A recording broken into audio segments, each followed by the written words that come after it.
Hello everyone, this is wolf of trader. Today topic ఏంటంటే క్లియర్గా అర్థం చేసుకోండి. ప్రతి ఒక్కరు కూడా ఏదో ఒక దాంట్లో ఇన్కమ్ జనరేట్ చేస్తూనే ఉంటారు. బట్ బిజినెస్ కానీ లేకపోతే కానీ చిన్న చిన్న వ్యాపారాల్లో కానీ లేకపోతే ఏదైనా చిన్న ఎంప్లాయ్మెంట్కి కానీ వేరే చోట్ల కానీ ఇన్కమ్ జనరేట్ చేస్తుంటారు. కానీ సెర్టెన్ టైంలో ఎక్కడ ఇన్వెస్ట్ చేయాలని చెప్పేసి వాళ్ళకి ఐడియా ఉండదు. ఇన్వెస్ట్ చేయాలంటే ఏదైతే ఉన్నాయి, ఎఫ్డీలు ఉన్నాయి, లేకపోతే మ్యూచువల్ ఫండ్స్ కానీ మార్కెట్ సైడ్ చూసుకోవాలంటే మ్యూచువల్ ఫండ్స్ ఉన్నాయి, ఎస్ఐపిస్ ఉన్నాయి, systematic investment plans, mutual funds కానీ ఇంకా ఉన్నాయి. బట్ వాటిలో ఇన్వెస్ట్ చేయొచ్చు కదా అనే థాట్లో ఉన్నప్పుడు ఏమనిపిస్తుంది అంటే ఒక చిన్న థాట్ రైజ్ అవుతుంది. బికాజ్ ఎటువంటి థాట్ అంటే ఎట్లాంటిది, అది క్లియర్గా చెప్పాలంటే ఆ థాట్ అంటే ఎట్లాంటిది అంటే, అరే నమ్మొచ్చా నమ్మకూడదా, అసలు రిస్క్ ఉంటుంది. మేము రిస్క్ తీసుకునేంత థాట్లో లేము. బట్ అంత రిస్క్ తీసుకొని మేము ఇన్వెస్ట్ చేసేంత వైజ్గా అయితే లేము.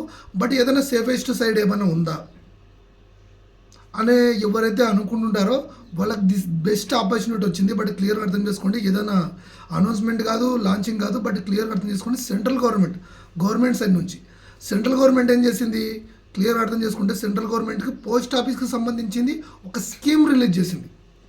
ప్రతి మధ్యతరగతి వాడి మిడిల్ క్లాస్ ఉన్న పర్సన్కి ఏదైనా ఒక సపోర్ట్ ఇవ్వాలి, ఎటు నుంచి అన్న ఒక సపోర్టెడ్గా వాళ్ళ ఇంట్రెస్ట్ అంటే ఇన్వెస్ట్ చేసుకోవడానికి కానీ వాటి నుంచి ప్రాఫిట్ జనరేట్ చేసుకోవడానికి కానీ కొంచెం సేఫెస్ట్ సైడ్లో మన గవర్నమెంట్ సైడ్ నుంచి ఏదైనా ఇద్దామనే థాట్ తోటి ఒక ఎఫ్డి స్కీమ్ అనేది ఏంది, ఆర్డి స్కీమ్. ఎఫ్డి కాదు, ఎఫ్డి అంటే ఫిక్స్డ్ డిపాజిట్.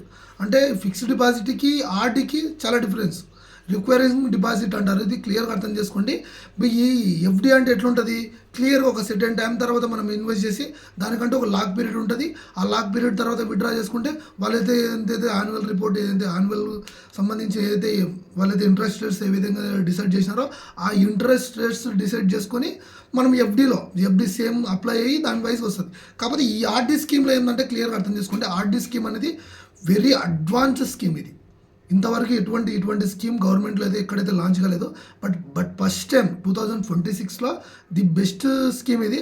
క్లియర్గా అర్థం చేసుకుంటే ఆర్డీ స్కీమ్ అంటే ఏం లేదు, ఆర్డీ స్కీమ్ కూడా సేమ్ ఎఫ్డీ లాగానే ఫిక్స్డ్ డిపాజిట్ లాగానే ఇంట్రెస్ట్ రేట్స్ ఉంటాయి, లాకింగ్ పీరియడ్ ఉంటుంది. మంత్లీ ఇప్పుడు ఏదైతే ఫిక్స్డ్ డిపాజిట్ ఏ విధంగా అంటే 1 lakh 2 lakhs తీసుకెళ్ళి ఇన్వెస్ట్ చేస్తే దానికి సంబంధించి ఇంట్రెస్ట్ చేసి యాన్యువల్ ఇన్కమ్ అనేది వాళ్ళు ఇంట్రెస్ట్ అనేది వాళ్ళు జనరేట్ చేసి పంపిస్తారు. కాకపోతే ఇది ఆర్డీ స్కీమ్ అదా కాదు, దీంట్లో కాంపౌండింగ్ ఇంట్రెస్ట్ అనేది ఇంక్లూడ్ అవుతుంది. బాగా అర్థం చేసుకోండి, కాంపౌండింగ్ ఇంట్రెస్ట్ ఏదైతే ఉందో అది ఏ దాంట్లో యాడ్ అవుతుంది, ఆర్డీ స్కీమ్లో ఇంక్లూడ్ అవుతుంది. కాకపోతే ఏంది ఎఫ్డీలో అంటే ఏదైతే ఫిక్స్డ్ డిపాజిట్ ఉందో దాంట్లో ఇంక్లూడ్ కాదు. కాబట్టి దీంట్లో బెనిఫిట్ అది. అసలు కాంపౌండింగ్ అంటే ఏంటి, ఆ కాంపౌండింగ్ అనేది ఎఫెక్ట్ అనేది దీంట్లో ఏ విధంగా వర్క్ అవుతుంది అని చెప్పేసి మీరు క్వశ్చన్ చేయొచ్చు. క్లియర్గా అర్థం చేసుకోండి. ఈ స్కీమ్ గురించి ఫస్ట్ మనం మాట్లాడుకున్న తర్వాత దానికి సంబంధించిన బెనిఫిట్స్ కానీ ప్రోస్ కానీ కాన్స్ గురించి మాట్లాడుకుందాం మనం క్లియర్గా.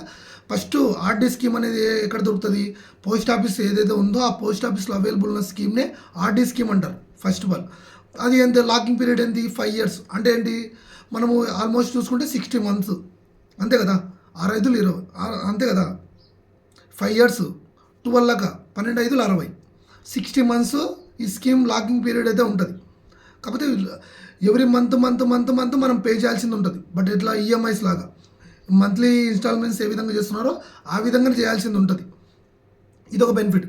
కాకపోతే ఇదేంటి, ఈ స్కీమ్ గురించి ఇది కంప్లీట్ చెప్పాలంటే దీంట్లో ఎంత నుంచి ఎంతవరకు ఇన్వెస్ట్ చేయొచ్చు అంటే, మనం ఎంత మంత్లీ మీకు 100 rupees రిక్వైర్ మీకు 100 rupees డిపాజిట్ చేస్తారంటే 100 rupees మ్యాక్సిమం అనేది 100 rupees నుంచి అయితే డిపాజిట్ అయితే అవైలబుల్ ఉంది. ఎంత 100 rupees నుంచి కూడా మీకు ఎంతవరకైనా చేసుకోవచ్చు. 6,000 8,000 9,000 మీ రిక్వైర్ని బట్టి మీరు ఎంతనే ఇంక్రీజ్ చేసుకుంటే పైకి వెళ్ళి అయితే వెళ్ళొచ్చు. బట్ వాళ్ళకి ఎంత మనీ అయితే మ్యాక్సిమంలో ఎంత 100 rupees అయితే ఎవ్రీ మంత్ అయితే డిపాజిట్ చేయాల్సింది అయితే ఉంటుంది. మీ రిక్వైర్ని బట్టి ఎంతనే పెంచుకోవచ్చు.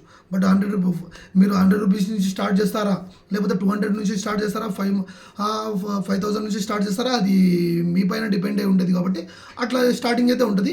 బాబోతే ఇక్కడ వచ్చే బెనిఫిట్ ఏంటంటే బాగా అర్థం చేసుకోండి, 3 monthsకి ఒకసారి అయితే ఇప్పుడు 100 rupees లాగా మీరు జనవరి ఫిబ్రవరి మార్చి 3 months పే చేసినారు అనుకుందాం. సపోజ్గా 3 months పే చేస్తే ఏమవుతుంది, క్లియర్గా అర్థం చేసుకోండి.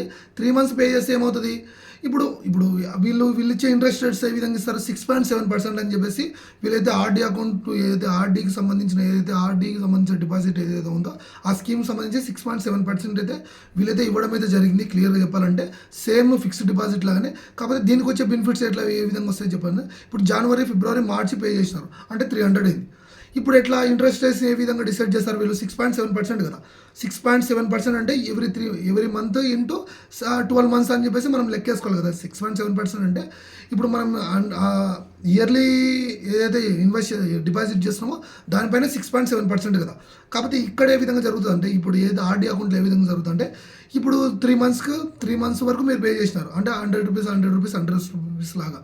ఇప్పుడు ఫర్ మంత్ ఏ విధంగా ఇంట్రెస్ట్ అవుతుందని చెప్పేసి 6.7% డివైడెడ్ బై 12 వేసుకుంటే మనకు అర్థమవుతుంది కదా. 12 మంత్స్ వేసుకుంటే ఆ ఇంట్రెస్ట్ 3 మంత్స్కి ఎంత అయితే పడుతుందో ఆ ఇంట్రెస్ట్ ఏదైతే రియల్ మనీ, ఈ ఇంట్రెస్ట్ ఏదైతే జనరేట్ అయిందో ఈ మంత్లీ ఎక్స్పెండ్ చేసుకుంటూ వెళ్ళదు. కాకపోతే 3 మంత్స్కి ఏదైతే మీరు రియల్ మనీకి డైరెక్ట్ వచ్చి యాడ్ అవుతుంది. 3 మంత్స్కి ఏదైతే మీరు డిపాజిట్ చేసిన మనీ ఏదైతే ఉందో ఆ మనీకి ఎంతైతే ఇంట్రెస్ట్ జనరేట్ అయ్యిందో ఆ జనరేట్ అయిన మనీని మీ రియల్ మనీలోకి తీసుకొచ్చి ఇంక్లూడ్ చేస్తారు, అంటే యాడ్ చేస్తారు. అప్పుడు ఏమవుతుంది 6.7% దీనికి కూడా అప్లికబుల్ అవుతుంది. మీకు 3 మంత్స్కి ఒకసారి ఇంట్రెస్ట్ జనరేట్ అయిన దానికి ఏదైతే 3 మంత్స్కి ఒకసారి ఇంట్రెస్ట్ జనరేట్ అయిన దానికి రియల్ మనీలోకి వచ్చి యాడ్ చేస్తారు. ఒక 30 రూపీస్ 40 రూపీస్ ఇంక్లూడ్ చేశారనుకో, అంటే యాడ్ చేసినారనుకోండి, ఆ 30 రూపీస్కి కూడా 6.7% అనేది అప్లికబుల్ అవుతుంది. అంటే ఇంట్రెస్ట్ రేట్స్ ఏ విధంగా డిసైడ్ చేసినారో ఆ విధంగా అవుతుంది. కాకపోతే ఇక్కడ చూడండి, క్లియర్ అర్థం చేసుకోండి, ఇది 4 ఇయర్స్ అంటే 1 ఇయర్కి 4 టైమ్స్ రెన్యువల్ అవుతుంది. రెన్యువల్ అంటే ఏం లేదు, కాంపౌండింగ్ జరుగుకుంటూ వెళ్తుంటుంది. కాంపౌండింగ్ జరుగుకుంటూ వెళ్ళడం అంటే 3 మంత్స్కి ఒకసారి ఏదైతే ఇంట్రెస్ట్ జనరేట్ అయిన ఇంట్రెస్ట్ని తీసుకుని బయటకు తీసుకొచ్చి మళ్ళీ రియల్ మనీలోకి తీసుకొచ్చి యాడ్ చేయడం.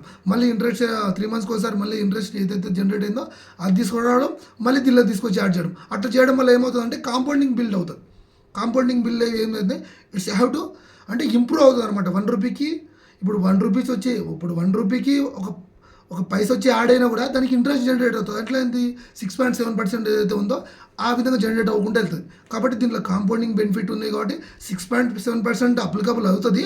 అయినప్పటికీ ఇంట్రెస్ట్ ఏదైతే ఉందో 3 మంత్స్కి ఒకసారి రెన్యువల్ ఏదైతే అవుతుందో ఇయర్కి 4 టైమ్స్ యాన్యువల్ రిపోర్ట్ ఏదో క్వార్టర్లీ ఏ విధంగా కాంపౌండింగ్ ఇంట్రెస్ట్ ఏ విధంగా క్రియేట్ అవుతుందో ఆ విధంగా యాడ్ అవ్వకుండా వెళ్తుంది. కాబట్టి ఏమైతే దీని బెనిఫిట్ ఏంటంటే ఎవ్రీ లాగా కాదు, ఇది 3 మంత్స్కి ఒకసారి ఇంట్రెస్ట్ అయితే రియల్ మనీ దీంట్లోకి యాడ్ చేసుకుని మళ్ళీ దానికి 6.7% అప్లికబుల్ అవ్వకుండా వెళ్తుంది. కానీ బ్రదర్ దీంట్లో ఏదైనా కాన్సిక్రేషన్స్ ఏదైనా మనం టైం టు టైం పే చేయకపోయినా కానీ ఇంకొకైనా ఏదైనా మనము పెనాల్టీలు కానీ అటువంటివి కానీ పే చేసే అవకాశం ఉందా అని చెప్పేసి మీరు థింక్ చేయొచ్చు. క్లియర్గా పెనాల్టీస్ అయితే అవైలబుల్ ఉన్నాయి. కాకపోతే బయట ఫైనాన్షియల్ డిపార్ట్మెంట్లో ఫైనాన్షియల్గా ఎవరైతే ఫైనాన్స్ ఇస్తున్నారో ఆ విధంగా కాదు, ఇది క్లియర్గా అర్థం చేసుకోండి. ఈ విధంగా అయితే కాదు, ఏ విధంగా అప్లికబుల్ ఏ విధంగా యాడ్ అవుతుందంటే క్లియర్గా అర్థం చేసుకోవాలంటే ఇప్పుడు మీరు 1 మంత్ పే చేసినారు, సెకండ్ మంత్ పే చేయలేదు అంటే జనవరి మంత్ పే చేసినారు, ఫిబ్రవరి మంత్లో మీరు మీ దగ్గర మనీ లేకనో ఇంకోటి లేకనో పే చేయలేదు, డిపాజిట్ అంటే మనీని డిపాజిట్ చేయలేదు, మీ పోస్ట్ ఆఫీస్లో పెట్టలేదు. కాకపోతే అప్పుడు ఏమవుతుందంటే మీరు ఏదైతే పే చేయాల్సింది ఉంటుందో అంటే జనవరి మంత్ పే చేసినారు, ఫిబ్రవరి మంత్ పే చేయలేదు, మార్చిలో పోయి పే చేయాలనుకున్నారు. అంటే ఏంటి, మనం ఏదైతే మనీ ఉందో దాని మనీకి ఆడ పే చేయాలనుకున్నారు. కాకపోతే ఇక్కడేమో అర్థమవుతుంది అంటే క్లియర్గా అర్థం చేసుకోండి, ఏదైతే మీరైతే డిపాజిట్ చేయాలనుకుంటారో మనీ ఉందో అది 100 రూపీస్ కానీ 3000 కానీ 5000 ఎంతైనా కానీ ఎంతైతే ఉంటుందో దానికి 1% పెనాల్టీ పే చేయాలి. మీరు 3000 అయితే 1% అయితే 300 అవుతుంది. అట్లా మీరు ఆ విధంగా పే చేసుకుంటూ వెళ్ళాలన్నమాట. క్లియర్గా అర్థం చేసుకోండి, ఈ విధంగా పే చేసుకుంటూ వెళ్ళాలి. 100 రూపీస్కి 1% ఎంత 100 రూపీస్, 100 రూపీస్కి 1 రూపీ అది ఈక్వల్ అవుతుంది. ఈ 1% ఆ ఈక్వల్ అయిన మనీ 1 రూపీని తీసుకొచ్చి మళ్ళీ ఏదైతే డిపాజిట్ చేయాల్సిన ఏదైతే ఈఎంఐ పే చేయాల్సిన ఏదైతే మనీ ఉంటుందో ఆ మనీలోకి యాడ్ చేసి మనం డిపాజిట్ చేయాల్సిన అవకాశం అయితే ఉంటుంది దీంట్లో. అప్పుడు మాత్రమే వాళ్ళు యాక్సెప్ట్ చేస్తారు, మిగతా టైంలో యాక్సెప్ట్ చేయరు. కాకపోతే ఇంకా 4 మంత్స్ వరకు మేము కంటిన్యూగా పే చేయకుండా వెళ్తున్నాము, 4 మంత్స్ అయింది, 4 మంత్స్ తర్వాత మీ అకౌంట్ ఏదైతే ఉందో అది బ్లాక్లో పడిపోతుంది. క్లియర్ అర్థం చేసుకోండి. 4 మంత్స్ వరకు మీరు ఏదైతే కంటిన్యూ పేయింగ్ ఏదైతే చేయలేదో అప్పుడు ఏమవుతుందంటే కంప్లీట్గా చెప్తున్నాను చూడండి, లాక్లో పడుతుంది. ఆ లాక్లో ఉన్నప్పుడు మళ్ళీ రెన్యువల్ చేసుకోవాల్సిన అవకాశం అయితే ఉంటుంది. కాబట్టి అంతవరకు ఛాన్స్ అయితే లేదు. ఒక్క ఆర్డీ అకౌంట్ పైన ఒక్కటి మాత్రం ఈఎంఐస్ అంటే ఒక్క స్కీమ్ మాత్రం పెట్టుకోవడానికి అయితే అవైలబుల్ అయితే వీళ్ళైతే ఇవ్వడం అయితే జరిగింది. బట్ ఆ స్కీమ్ కూడా ఏంటి 3 మంత్స్ 5 ఇయర్స్కి ఒకసారి మెచ్యూర్ అయిపోయిన తర్వాత, మెచ్యూర్ పీరియడ్ ఎంత 5 ఇయర్స్ కదా, అప్పుడు చాలామంది ఏమడుగుతారంటే 5 ఇయర్స్ వరకు కూడా మెచ్యూర్ పీరియడ్ అయితే రన్ అవుతుంది కదా, మధ్యలో ఎమర్జెన్సీగా ఏదైనా మనీ తీసుకోవాలనుకున్నా, ఇంకోటి చేయాలనుకున్నా ఎటువంటి ఛాన్స్ ఏమైనా ఉందా, లేకపోతే అదే కంప్లీట్గా ఉంటుంది, ఎటువంటి ఏమైనా ఇంటరప్ట్ కావడానికి కానీ లోపలికి దూరడానికి కానీ ఛాన్స్ ఉంటుందా అని చెప్పేసి మీరైతే క్వశ్చన్ చేయొచ్చు. బట్ ఖచ్చితంగా ఉంటుంది. ఇప్పుడు ప్రీ మెచ్యూర్ పీరియడ్ అని ఒకటి ఉంటుంది. అంటే అది మేజర్ మెచ్యూర్ పీరియడ్ ఎంత 5 ఇయర్స్. కాకపోతే మీకు ఏదైనా మెడికల్ ఎమర్జెన్సీ కానీ లేకపోతే ఫైనాన్షియల్ నీడ్స్ కానీ ఏమైనా మీకు అవసరం అన్నప్పుడు ఏం చేయాలంటే క్లియర్గా అర్థం చేసుకోండి. ప్రీ మెచ్యూర్ అనే ఆప్షన్ ఉంటుంది. ప్రీ మెచ్యూర్ ఆప్షన్ అంటే ఏం లేదు, ఏదైతే 5 ఇయర్స్ లాకింగ్ పీరియడ్ ఏదైతే ఉందో ఆ లాకింగ్ పీరియడ్ కాదని దాన్ని బ్రేక్ చేసి మీరు లోపలికి దూరాల్సిన అవకాశం ఉంటుంది, లోపలికి దూరాల్సిన అవసరం ఉంటుంది. ఏంటి మీకు ఏదైనా మెడికల్ ఎమర్జెన్సీ ఉంటే నాకు ఇమ్మీడియట్గా మనీ కావాలి, నాకు ఆ ఇమ్మీడియట్గా మనీ కావాలన్నప్పుడు ఏం చేయాలి, కంప్లీట్గా చెప్పాలంటే ఇమ్మీడియట్గా నా దగ్గర మనీ కావాలన్నప్పుడు ఆ లాకింగ్ పీరియడ్ని బ్రేక్ చేయాల్సి వస్తుంది. ఆ బ్రేక్ చేయాల్సినప్పుడు ఏం చేస్తారంటే ఏదైతే ఇప్పుడు 6.7% దానికి అప్లికబుల్ కాదు. ఎందుకు అప్లికబుల్ కాదంటే 5 ఇయర్స్ వాళ్ళకే టైం పీరియడ్ పెట్టినారు. ఆ టైం పీరియడ్ కాకుండా ముందరికే నువ్వు అది మెచ్యూర్ కాకముందుకే నువ్వు డీప్గా ఇన్వాల్వ్ కావాలనుకుంటున్నావు, దీని మనీని విత్డ్రా చేయాలనుకుంటున్నావు. ఆ విత్డ్రా చేయాలనుకున్నప్పుడు ఏం చేస్తారంటే గవర్నమెంట్ ఇప్పుడు ఏం చేసిందంటే 6.7% అప్లికబుల్ కాకుండా 4.2% మాత్రమే అప్లికబుల్ చేస్తారు. ఏది ఇంట్రెస్ట్ పర్సంటేజ్ ఏదైతే ఉందో 6.7% మాత్రమే దాంట్లో ఇంక్లూడ్ చేయడానికి ఆప్షన్ అయితే అవైలబుల్ అయితే వీలైతే తేవడం అయితే జరిగింది. ఇది ప్రీ మెచ్యూర్ పీరియడ్ అనమాట. అంటే మీకు 5 ఇయర్స్ కాకుండా మీరు చేయడానికి ఏదైనా మీరు విత్డ్రా చేయడానికి ఏదైనా ఆప్షన్ ఉందో అంటే ప్రీ మెచ్యూర్ పీరియడ్ అయితే వీలైతే అవైలబుల్ అయితే చేయడం అయితే జరిగింది. ఇది కొంచెం బెనిఫిట్. కాకపోతే అదర్ పారామీటర్స్ తోటి, అదర్ స్కీమ్స్ తోటి కానీ వాటితోటి కూడా కంపేర్ టు అదర్వైజ్గా కూడా స్కీమ్స్ తోటి మనం కంపేర్ చేసుకుంటే, స్కీమ్స్ అని కాదు, మ్యూచువల్ ఫండ్స్ కానీ, ఎస్ఐపీస్ కానీ, గవర్నమెంట్ బాండ్స్ కానీ, ఇంకోటి కానీ వాటిలో రిస్క్ ఉంటుంది. క్లియర్గా చెప్పాలంటే వాళ్ళ రిస్క్ ఉంటుంది. కాకపోతే ఇది రిస్క్ ఫ్రీ చూడండి. ఇది కంప్లీట్ ఎఫ్డి ఏదైతే ఆర్డీ అకౌంట్ ఏదైతే ఉందో కంప్లీట్గా రిస్క్ ఫ్రీ. మీరు ఎంతైతే డిపాజిట్ చేస్తారో దానికి గ్యారెంటెడ్ ఇన్కమ్ జనరేట్ అవుతుంది, గ్యారెంటెడ్ కాంపౌండింగ్ ఇంట్రెస్ట్ బిల్డ్ అవుతుంది. కంప్లీట్గా దీన్ని ఏ విధంగా రన్ అవుతుంది అంటే కంప్లీట్గా చెప్పాలంటే ఇది కంప్లీట్గా మనకు చెప్పాలంటే complete safest side, 100 to 100% safest side. Mutual ఫండ్స్లో కానీ, ఎస్ఐపీస్లో కానీ, ఇంకోటి గవర్నమెంట్ బాండ్స్లో కానీ రిస్క్ ఉంటుంది, అదేవిధంగా రివార్డ్ కూడా ఉంటుంది. కాకపోతే ఏంటంటే ఎవరైతే మ్యూచువల్ ఫండ్స్ కానీ, ఎస్ఐపీస్ కానీ, గవర్నమెంట్స్ కానీ ఎవరైతే కానీ ఫండ్ మేనేజర్స్ ఎవరైతే కానీ దాన్ని హ్యాండిల్ చేస్తుంటారో కొంచెం మార్కెట్ కొంచెం వోల్టాలిటీగా బిహేవ్ చేసినా లేకపోతే లాసెస్లోకి రన్ అయినా కూడా మీ క్యాపిటల్లోకి సంబంధించి ఏదైతే మీరు డిపాజిట్ చేసిన ఏదైతే మ్యూచువల్ ఫండ్స్లో కానీ వాటిలో కానీ కొంచెం రిస్క్ తీసుకోవాల్సిన అవకాశం అయితే ఉంటుంది. అంత హైయెస్ట్ రిస్క్ అని చెప్పాను, రిస్క్ తీసుకోవాల్సిన అవకాశం ఉంటుంది. కాకపోతే ఇదేంటి, ఏదైతే ఆర్టీకి సంబంధించి ఏదైతే ఉందో complete risk free, compounding interest అనేది దీంట్లో రన్ అవుతుంది. 3 మెచ్యూర్ పీరియడ్ కాకుండా మధ్యలో మనం విత్డ్రా చేసుకోవడానికి అవకాశం ఉంటుంది. ఒక మంత్ పే చేయకపోయినా నెక్స్ట్ మంత్లో మనం ఇంట్రెస్ట్ అనేది అంత పెనాల్టీ అయితే పడదు, 1% మాత్రం పడుతుంది. ఆ 1% ఇంక్లూడ్ చేసి మనం పే చేసినట్లయితే మళ్ళీ మీ ఆర్డీ అకౌంట్ ఏదైతే స్కీమ్ ఉంటుందో రన్ అవుతుంది. అంతే.